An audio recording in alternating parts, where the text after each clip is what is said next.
Terima kasih Tuhan, kami buka hati kami untuk Engkau dan untuk firman-Mu.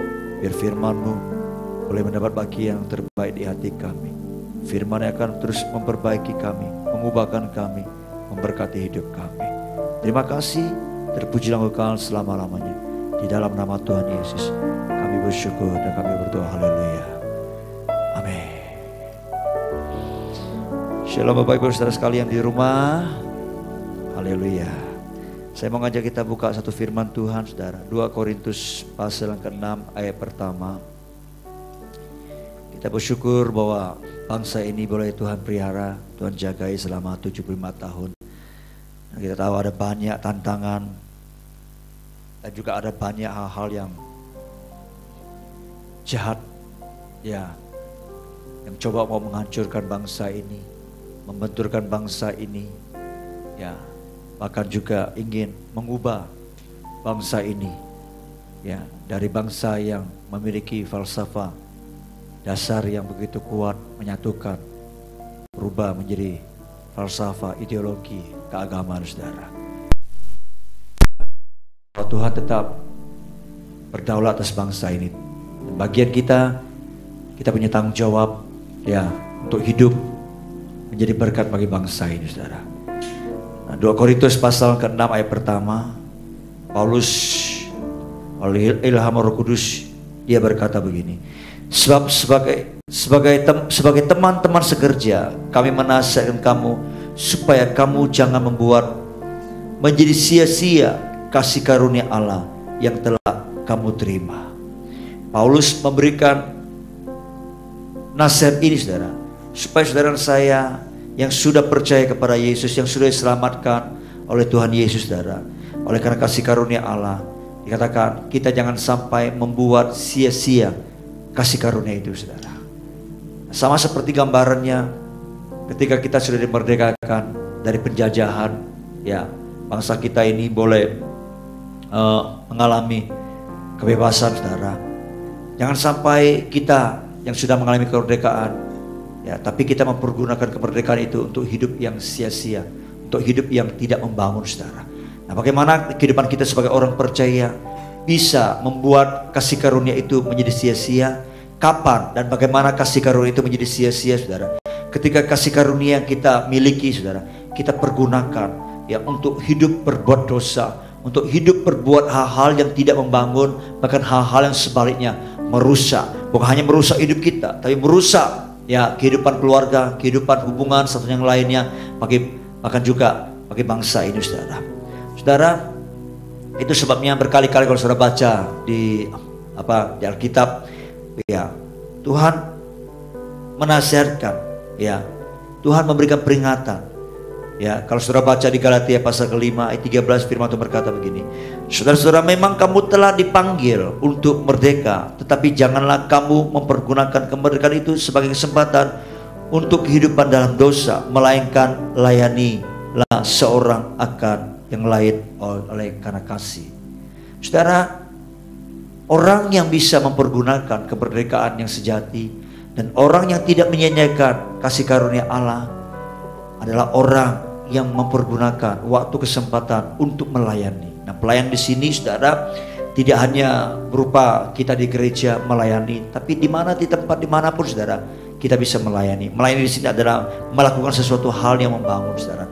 Tadi seperti saya apa yang kita doakan Saudara, ya, membuang sampah tidak dengan sembarangan, itu juga sebuah wujud pelayanan ya, wujud bagaimana kita tidak membuat kasih karunia Allah itu menjadi sia-sia Saudara ya, karena kita bisa menjadi berkat bagi bangsa ini Saudara. Nah Saudara, harusnya semua kita yang sudah menerima kasih karunia, harusnya semua kita yang sudah diselamatkan, kita mengambil bagian dalam pelayanan. Amin Bapak Ibu Saudara sekalian.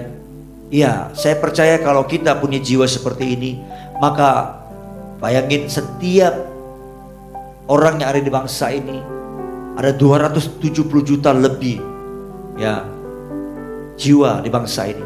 Kalau semua berpikir seperti itu, maka tidak ada kerusakan bagi bangsa ini. Bangsa ini akan makin maju, bangsa ini akan makin berkembang Saudara.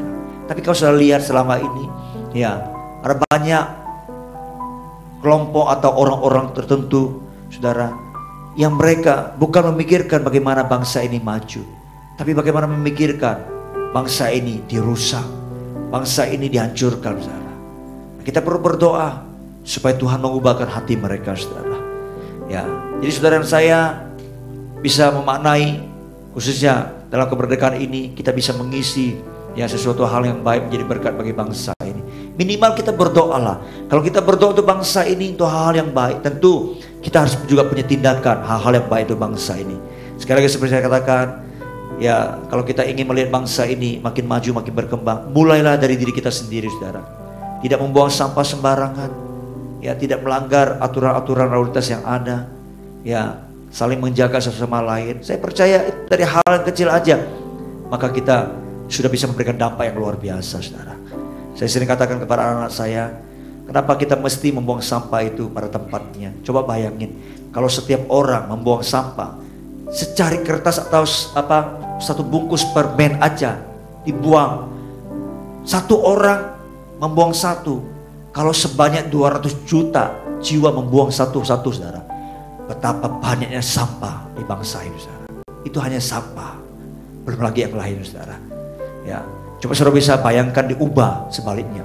Ya, setiap orang itu tidak membuang sampah sembarangan, tapi sebaliknya, ya, memberkati bangsa ini, mengucapkan berkat bagi bangsa ini. Bayangin, setiap kata-kata yang keluar itu kata-kata yang memberkati bangsa ini. Bayangin Tuhan bisa mendengar 270 juta jiwa ngomong hal-hal yang baik menjadi berkat bagi bangsa ini. Saya percaya Tuhan tidak akan pernah tahan. Kenapa?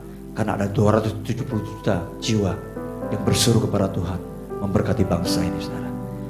Ya, saya berharap seperti firman Tuhan katakan, jangan sampai kita membuat kasih karunia Allah menjadi sia-sia. Karena itu saudara dan saya, seperti Alkitab katakan, mari layani seorang akan Allah, saudara. Saya teringat akan sebuah kisah nyata, saudara. Ya, satu kali ada cerita tentang seorang tentara, saudara. Ya, di Amerika sebelum terjadinya perang Teluk, ya, saudara. Tahu perang Teluk, saudara, ya.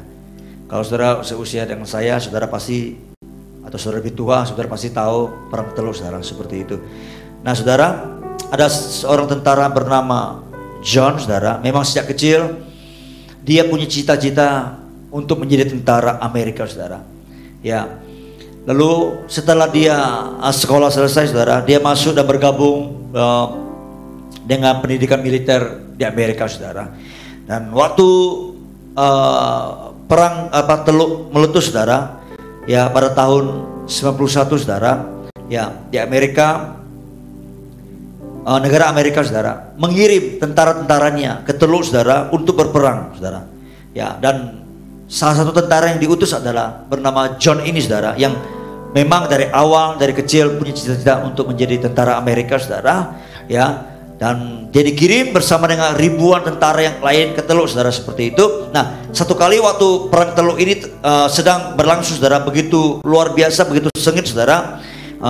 Tentara Amerika dikatakan mereka mengalami kekalahan dan mereka sangat terdesak, saudara, seperti itu. Nah, waktu terdesak, komandan perangnya, saudara, ya, memberikan perintah, memberikan aba-aba untuk segera lari, segera mundur, ya, dari lokasi tempur, saudara, ya. Nah, karena diperintahkan untuk segera mundur, saudara, ya, maka seluruh pasukan tentara Amerika itu yang berada di front terdepan, di garis yang terdepan, saudara, semuanya dengan cepat, saudara, mengambil langkah mundur ke belakang, ya, karena desakan dari serangan dari pihak lawan yang sudah sangat kuat seperti itu, saudara. Namun ketika tentara itu mulai mundur ke belakang, John juga ikut mundur ke belakang, saudara. Tiba-tiba dia melihat satu temannya itu terkurung, ya, di sebuah lubang, dan temannya itu nggak bisa keluar, ya. Lalu kemudian tentara musuh sudah mulai menembakkan menembaki mereka, saudara, dengan senjata, dengan peluru seperti itu, saudara. Nah, ketika John melihat temannya ini, kalau ini tidak ditolong, kalau ini tidak dibawa keluar, maka dia pasti akan mati tertembak. Nah, John mengambil keputusan, ya, dia lari ke depan, dia tarik temannya, saudara, seperti itu, lalu temannya bisa keluar, saudara, ya. Dia berkata, mari kita lari sekuat mungkin seperti itu, saudara, ya. Dan akhirnya temannya lari keluar dan tapi dia tertembak dari belakang, ya, karena musuh sudah mulai menembaki, saudara, seperti itu. Dan akhirnya John mati di tempat karena menolong, ya. Nah, ketika orang tuanya mendengar anaknya ini mati, saudara, di medan tempur, kedua orang tuanya sangat sedih sekali, saudara. Tapi juga sekaligus bangga. Kenapa? Karena anaknya bisa mati di medan tempur demi negara, sebagai seorang pejuang tentara Amerika, saudara, seperti itu, saudara. Lalu cerita berlanjut, sekitar beberapa tahun kemudian orang tuanya membuat sebuah acara untuk memberikan mengadakan peringatan, saudara, ya, untuk mengingat akan anaknya, saudara. Nah, ketika dibuat acara peringatan itu, teman-teman tentaranya, saudara, itu banyak diundang oleh orang tuanya untuk menghadiri acara peringatan itu di rumah mereka, saudara, di rumah orang tuanya, saudara, seperti itu. Nah, kemudian karena mereka ini Kristen, ya, nah, kebaktian peringatan John sebagai pahlawan, ya, disebut pahlawan, saudara, yang sudah mengorbankan nyawanya begitu luar biasa dan membanggakan kedua orang tuanya, saudara, ya. Nah, ketika kebaktian sudah dimulai, saudara, apa ini, saudara? Teman yang diselamatkan oleh John itu juga diundang, saudara, oleh kedua orang tuanya. Nah, waktu temannya itu datang, dia datang sudah telat. Datangnya dalam keadaan sempoyongan, mulutnya penuh dengan bau alkohol, saudara. Ya, lalu kemudian teman ini yang diselamatkan ini masuk, ya, dia mulai ngomong, dia mulai ngerocos nggak karuan, saudara, seperti itu. Kata-katanya dikeluarkan, banyak kata-kata yang kasar, yang kotor seperti itu, saudara. Dan ternyata ketika ditelusuri, ya, temannya ini sudah berhenti dari kemiliteran Amerika, saudara. Nah, ketika kedua orang tua John melihat, ya, teman yang diselamatkan oleh John ini, mereka begitu terkejut, ya, dan mereka tidak menyangka orang yang ditolong oleh anaknya itu jadi seperti apa, saudara. Nah, ketika peringatan kebaktian itu sudah dimulai, lalu kemudian orang tua John diberikan satu kesempatan untuk memberikan kata sambutan, saudara. Dan di tengah-tengah kata sambutan, saudara, ya, orang tuanya John berkata begini, saya sangat menyesal. Saya sangat menyesal. Diulangi lagi, saya sangat menyesal. Ya, ketika berkali-kali dia ngomong sangat menyesal, orang-orang yang hadir itu pada bingung seperti itu, saudara. Ya, tapi dia ulangi lagi, saya sangat menyesal kalau anakku John mengorbankan dirinya untuk orang seperti ini. Ditunjuk teman yang diselamatkan oleh anaknya. Dia berkata, pengorbanan anakku jadi sia-sia, saudara. Ya, semua orang menatap teman yang diselamatkan oleh John ini, yang juga sudah berhenti dari kemiliteran, saudara. Ya, saudara, saya percaya di dalam kehidupan kita dengan Tuhan, kalau kita